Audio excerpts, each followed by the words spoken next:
நம்ம 2 பேர் குடும்பத்துக்கு மத்தியில சம்பந்தம் வச்சுக்கிறோமா இல்லையாங்கிறத விதி தீர்மானிக்கட்டும். நீ முதல்ல இதுல கையெழுத்து போட்டு கொடுன்னு. இல்ல சிவகாமி, அது என்னால முடியாது.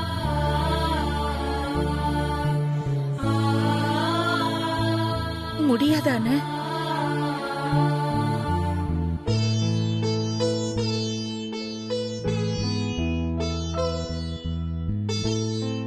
முடியாது. அண்ணே, இது வரைக்கும் நான் உன்கிட்ட எதுவுமே கேட்டதில்ல.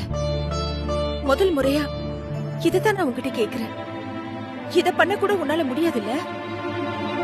அப்படி இல்ல சிவகாமி, நான் கையெழுத்து போட்டுட்டா எல்லாமே மாறிடுமா? நாம இருக்கோம்னு நம்பி விஸ்வாவும் துளசியும் ஒருத்தர் மேல ஒருத்தர் பாசம் வச்சுட்டாங்களே, அவங்க நம்பிக்கைய என் கையெழுத்து உடைச்சிடுமா? என்ன கையெழுத்து மட்டும் போட சொல்லாத.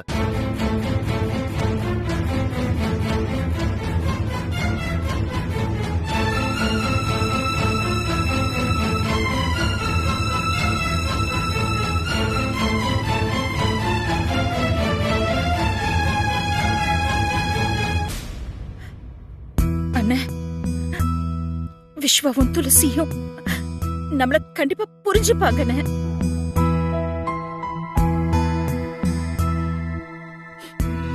அண்ணி வீட்டை விட்டு போயிட்டாங்கன்னு நிம்மதி இல்லாம நான் குற்ற உணர்ச்சியில சாகிறத விட அண்ணி சந்தோஷமா வீட்ல இருக்காங்கன்ற நம்பிக்கையில வாழணும்னு நான் ஆசைப்படுறேன்னு.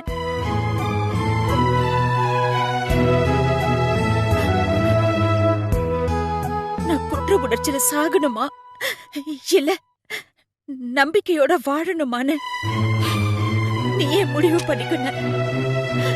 சிவகாமி,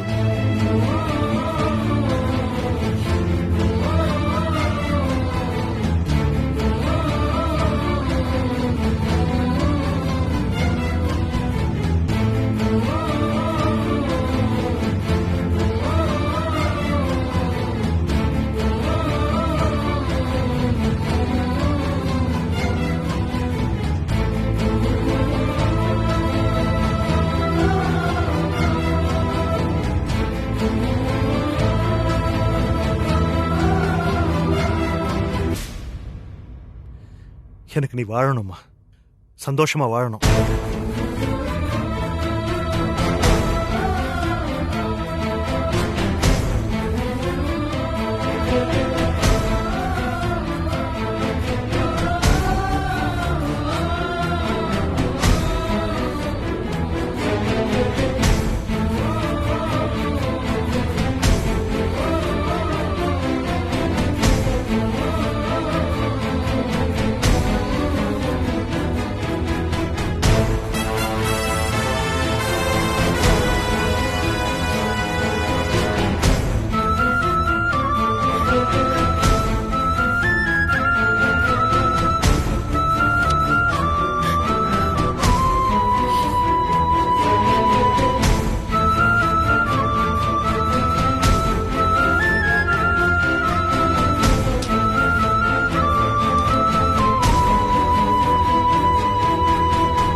என் தங்கச்சியை வச்சு நினைச்சதை சாதிச்சிட்டல்ல? போ, போய் அவகிட்ட இதை காட்டி வீடு கூட்டிட்டு வா. போ.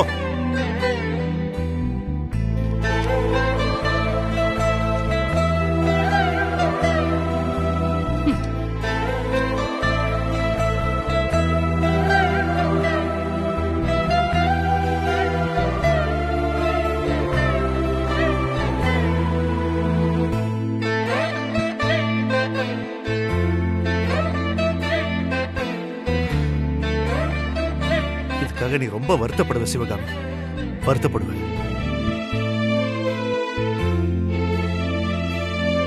இப்போ உனக்காக கையெழுத்து போட்டுட்டேன். ஆனா எந்த சிச்சுவேஷன்ல நான் கையெழுத்து போட்டேன்னு உனக்கு தெரியும். இதனால பாதிக்கப்பட போறது என் பொண்ணு துளசிதான். இதுக்கெல்லாம் என்ன பதில் வச்சிருக்கேன்னு எனக்கு தெரியல சிவகாமி, எனக்கு தெரியல. என்ன மன்னிச்சிடுங்க.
தூங்கிட்டாங்களா?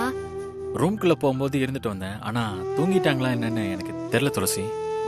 வேற எதுவும் சொன்னாங்களா? இல்ல துளசி, எங்க போனாங்க, எப்படி வந்தாங்க, எதுவுமே யாருக்கிட்டயுமே சொல்லவே இல்லை. வந்தாங்க, சாப்பிட்டாங்க, ரூம்குள்ள போயிட்டாங்க. எதுவா இருந்தாலும் நாளைக்கு காலையில பேசிக்கலான்னு நானும் இருந்துட்டேன். ஆமா ஆமா, நாளைக்கு கேக்குறது தான் கரெக்ட். சரி விஸ்வா, காலையில இருந்து அத்தைய தேடி நீயும் களைச்சிருப்ப. இப்ப தூங்கு, காலையில பேசிக்கலாம். சரியா? சரி துளசி.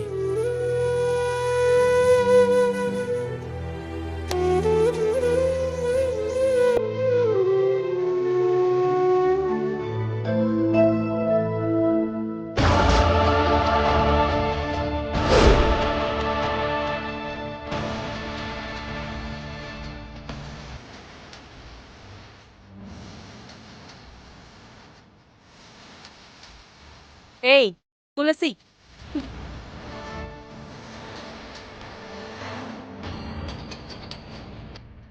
என்ன அதுக்குள்ள தூங்க ரெடி ஆயிட்ட? ஆமா, தூங்கதான் போறேன்.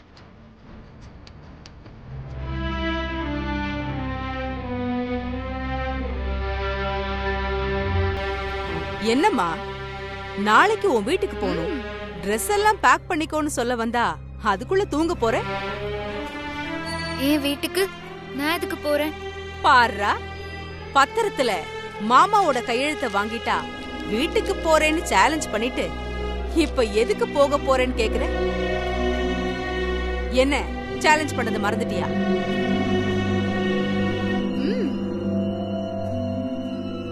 நான் மறக்கல. அப்புறம் என்ன, கிளம்ப ரெடி ஆயிக்கோ. ராஜன் மாமா கிட்ட கையெழுத்து வாங்கினா தானே போகணும். மாமா கையெழுத்து போடட்டும், அதுக்கப்புறம் நான் ரெடி ஆயிக்கிறேன். ஐயோ ஐயோ, மாமா கிட்ட இருந்து கையெழுத்தெல்லாம் வாங்கியாச்சு துளசி.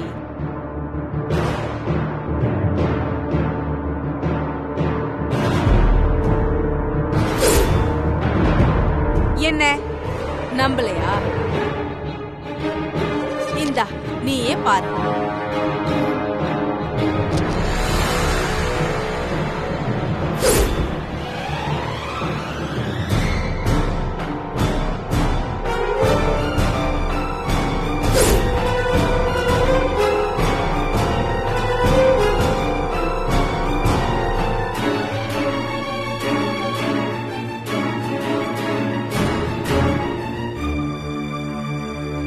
வைரவியத்தை திரும்ப வீட்டுக்கு வந்த போதே உனக்கு டவுட் வரல?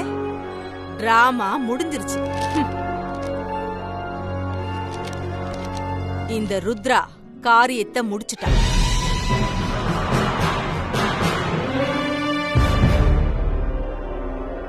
அது சரி, அத்தை வந்ததுல சந்தோஷப்பட்டு அத நீ யோசிக்கல, அதானே? சரி விடு. இல்ல, மாமா கையெழுத்து போட சான்ஸே இல்ல. நீங்க என்கிட்ட மாமா கையெழுத்து போட்ட மாதிரி ப்ளே பண்றீங்க. பிளே எல்லாம் பண்ணலமா, உண்மையிலேயே மாமா தான் கையெழுத்து போட்டாரு. எப்படி கையெழுத்து போட்டாருன்னு பாக்குறியா?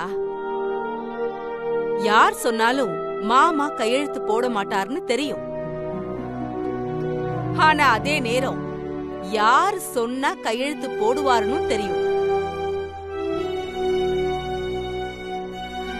அவங்கள சொல்ல சொன்னோம், மாமா கையெழுத்து போட்டுட்டாரு.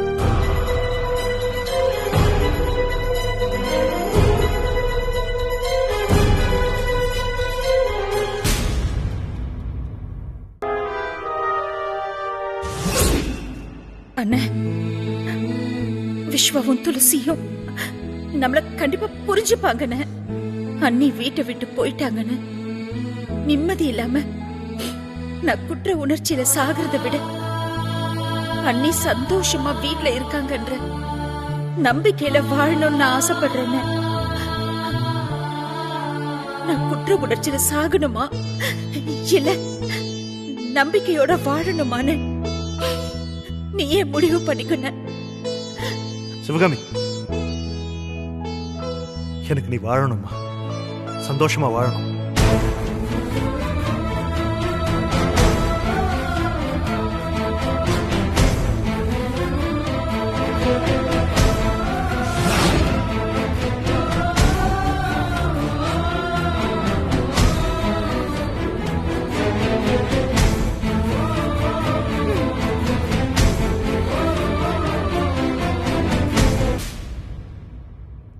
இன்னும் 90 நாள்ல எனக்கும் விஸ்வா மாமாக்கும் கல்யாணம் நடக்க போகுது. நீ கிளம்பலாம்.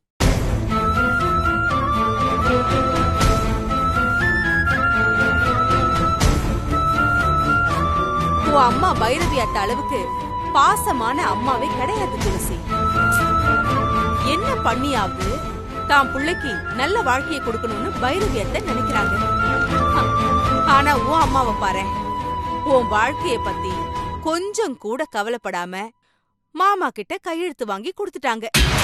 பாவம், இப்படிப்பட்ட அம்மா கிட்ட இருந்து எப்படிதான் ஒரு நல்ல பையனா பார்த்து கல்யாணம் பண்ணி லைஃப்ல செட்டில் ஆக போறியோ. சரி, அது உன்னோட பிரச்சனை, அதுக்குள்ள நான் வரல. இப்போ சேலஞ்ச் பண்ணபடி நான் ஜெயிச்சிட்டேன். சேலஞ்ச் பண்ண மாதிரி நீ வீட்டை விட்டு கிளம்பிடு.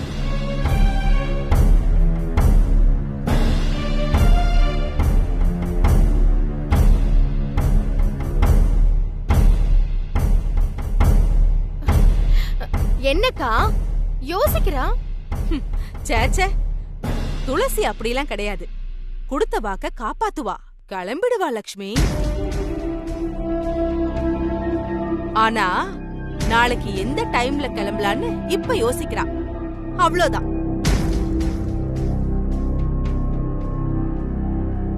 அப்படிங்கிற? ஆமா.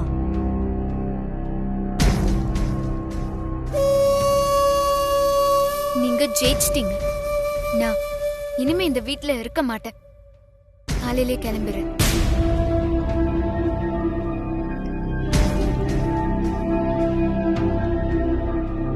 அப்பாடா, இப்பவாது ஜெயிச்சிட்டோன்னு சொல்லி கிளம்புறியே, இது போதும். சரி துளசி, தூங்குறதுக்கு முன்னாடி உன் திங்ஸ் எல்லாம் பேக் பண்ணி வச்சுட்டு தூங்கிடு. Good night. Bad night. பாய்.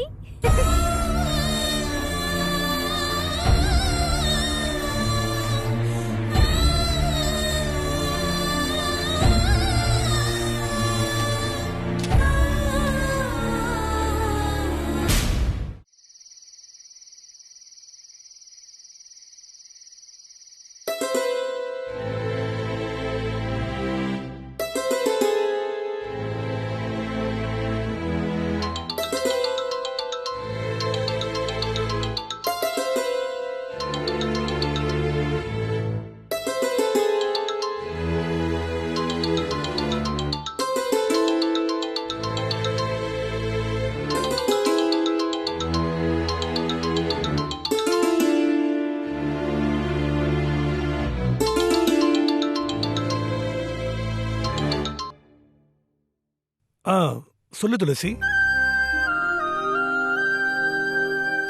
பார்த்திபா. சொல்லுமா. சிவகாமி எங்க பார்த்திபா? இதோ பக்கத்துல தான் இருக்கா, கொடுக்குறேன்.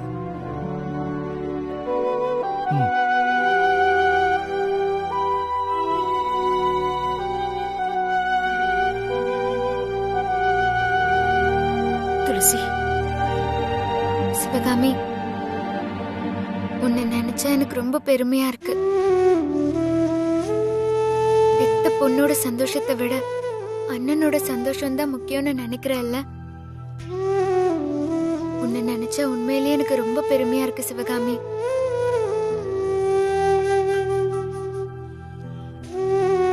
எவ்வளோ கஷ்டம் இருந்தாலும் அது நம்மளோட போகட்டும், மாமாக்கு அந்த கஷ்டத்தை கொடுக்க கூடாதுன்னு நினைச்சு நீ அதை பண்ணிருக்கல்ல.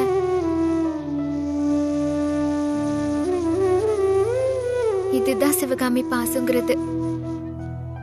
இதுதான் உண்மையான பாசம்.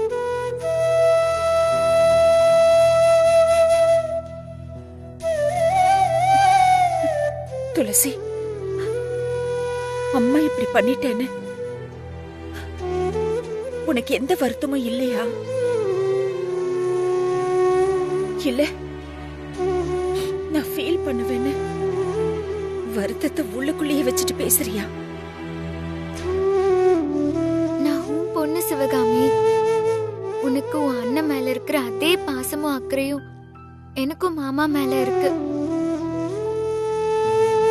சுயநலமா இருக்க உனக்கும் தெரியாது, எனக்கும் நீ அதை சொல்லி கொடுக்கல.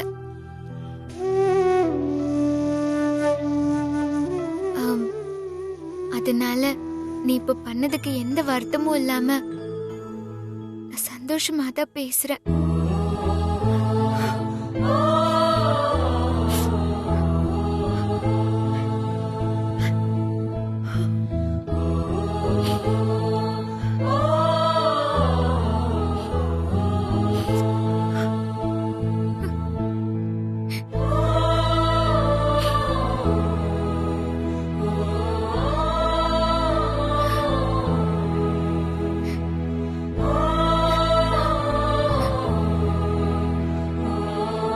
என்ன சிவகாமி, அழாத.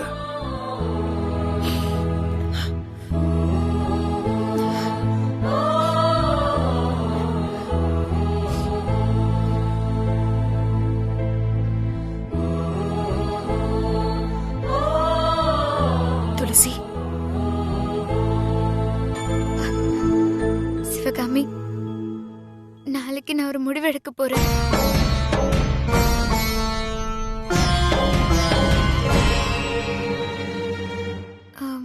அத கேட்டு நீ எந்த மறுப்பும் சொல்லக்கூடாது. என்ன சொல்ற துளசி? பயப்படாத சிவகாமி. நீ என்ன கோழையா வளர்க்கல, அதனால தப்பான முடிவெல்லாம் நான் எடுக்க மாட்டேன். இப்போ நீ எடுத்த மாதிரியே நான் நாளைக்கு எடுக்க போற முடிவும் மாமா வீட்ல இருக்கிற எல்லாரும் சந்தோஷமா இருக்கணுங்கிறதுக்காக தான்.